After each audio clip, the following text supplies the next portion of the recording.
I'm very pleased to be here because it is correct. I understood from the clip. I was happy. I saw a lot of UEFA requirements. This is all I understood from the text. The images, I understood them quite well. It is clear that Serbia is a good customer for UEFA because when it comes to modern stadiums and a safe environment, I would say you're close to relegations, if I want to speak into sporting terms. My presentation, I think you will have, of course, a copy because it has some 60 slides, so on some parts I will go fast, but I think as you will get the copy, it is important that you have it so you can read them afterwards. A bit introduce ourselves, who we are, what we do, what is our football environment with a bit of background and the requirements we have set further to some incidents and some initiatives really dedicated to modernizing stadium infrastructure. First, this is where I work. Near Geneva, in Lyon, we were too small, so even ourselves we had to modernize, so we have a new offices that will open in May. Maybe you're not aware, UEFA is composed by 53 associations, so that could be our difficulty. You play Champions League, you play Euro, you must have top stadiums, but I think Serbia discussed yesterday, you played in the Faroe Islands, you saw the match on television. So we have to see on 53 levels with different countries, with different standards, different economy, but we focus also on 16 competitions. So as an administration, we cater for over 1,600 matches per year, from the top profession to really the amateur, women's football, under 17, futsal. We have statutes, and I think I highlighted in bold, out of 4 missions we have, 2 are really related to what's happening in stadium, to make sure it's safe, to make sure there's no discrimination, no violence. Our environment. We had big disasters, and I think it started in the 80s. I think there also football and UEFA developed a lot when it comes to regulations. These are pictures we don't want to see anymore. These were taken from the Eisel, I think very famous, where people died because the fans of Liverpool fought against the ones of Juventus, but we analyzed afterwards. There was no regulation. The stadium was outdated. The police was not ready. There was no concept when it comes to ticketing, to safe standards and contingency planning. These are also, I think, pictures we don't want to see anymore.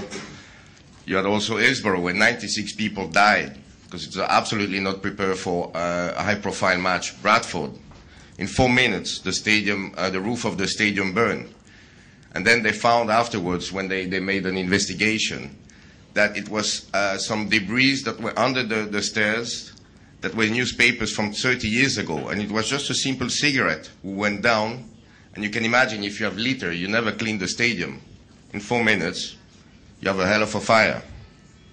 Now, what are we doing when we consider all these incidents?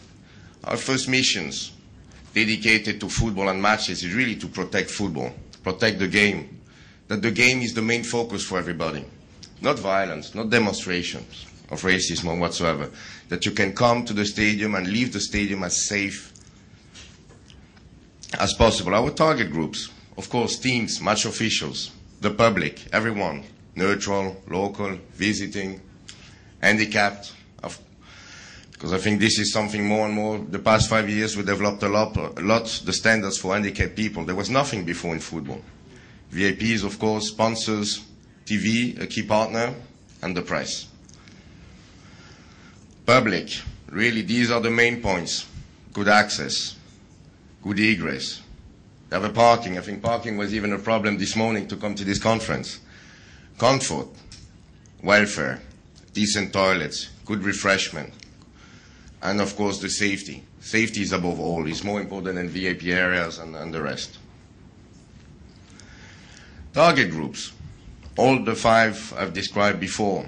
Great cooperation between the police, the stadium, and the football organizers. Have a contingency plan, have a good segregation, have a control room, video surveillance, that becomes the trend. And of course, good signage, good ground rules, emergency, risk management.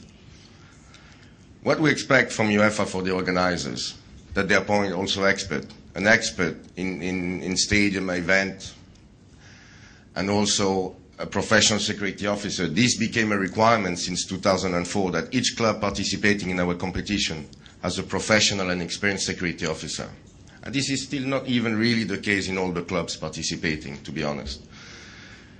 Initiate relation with fan clubs. As of next year, that will be also a requirement from our club licensing that each club, as a responsible person, we can intermediate between clubs and supporters. Cooperation with public authorities, I think we discussed this morning with Mr. Kurkovic, I think this is also our limit in some cases. If you don't have the support from the government, we'll be limited to play 11 against 11 and a ball and a few people around. Inform a lot the visiting supporters, of course. When we have matches, we always appoint in our 1,600 matches, we have a delegate. In each morning of the match is conducting a meeting with all the important persons to discuss all the points related to the match and its organization. For some matches that we have identified as potential risk ones, we even appoint UEFA security officers. These security officers are people with really a great experience when it comes to security at big sports events and a specific knowledge also to football. They have a police background because I think it's important that the people speaking to the police is also policemen, and that helps a lot. Especially if I would go and speak to the police and I show they see my nice offices from the first slides. That wouldn't be that good. You saw a bit the parking, the importance. These are some stadiums, I mean, how could you welcome fans like this? That's the first part. This is a picture, for example, from the Euro 2004. We're not perfect. We also made mistakes. This is the Stadium of Lisbon, where we played the final. This was the main exit for the fans. That you can really easily big mass disasters because they were all using that exit because on the other side of the bridge and the tunnel, you have the main shopping mall. And what you see here on the right-hand side is simply a parking for VIPs and deliveries. And so we forced, after that experience from the first match, to demolish that barrier to at least enlarge this gate. Entrance. This is what we would prefer to see. Something a bit more welcoming. Ticketing. I think people have still difficulties to understand that when you go to football, you also have the right to have a dedicated seat with a number reserved for you with some information on it. The same for signage. I'll go back to that's really part contributing to a civic area. We have a rule from our disasters that the seats must be individual, in line with the ticket and the disaster you saw from Hillsborough, with overcrowd.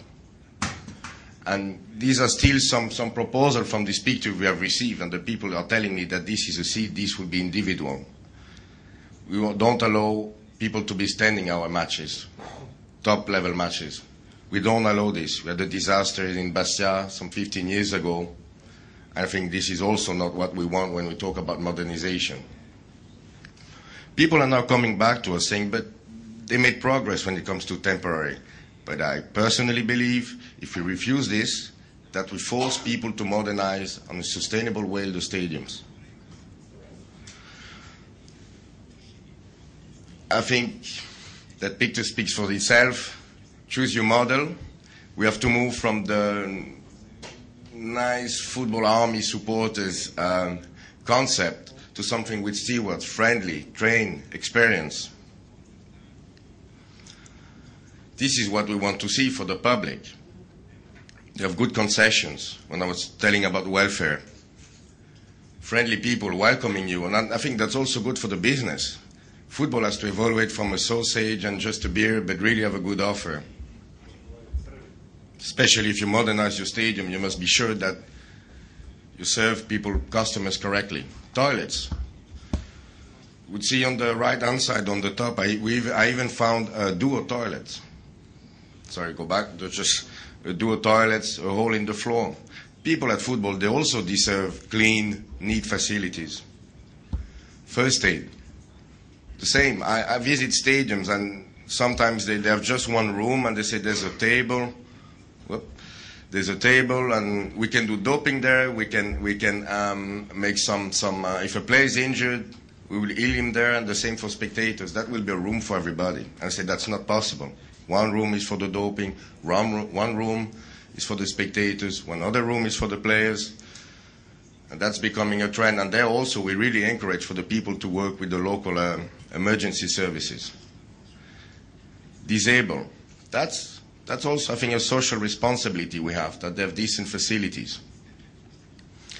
Ground rules. Here also a good sign, I think, when you organize a football match, you define the rules. You're the organizer. This is your home, not the fans or the supporters who decide if they want to lit fireworks and all that. Accommodation. What do you expect if this is how you want to be? Hospital. Racism. Political actions. I think this is really something, it's a problem we're facing, but I think the football stadium should not be a place for that. But I think we're a bit their victim from our success, because if you do it in football, you get a fantastic exposures. I think yesterday the president of FIFA had a little bit of issue with gays and a World Cup in Qatar. We'll see that tomorrow in the press. Requirements.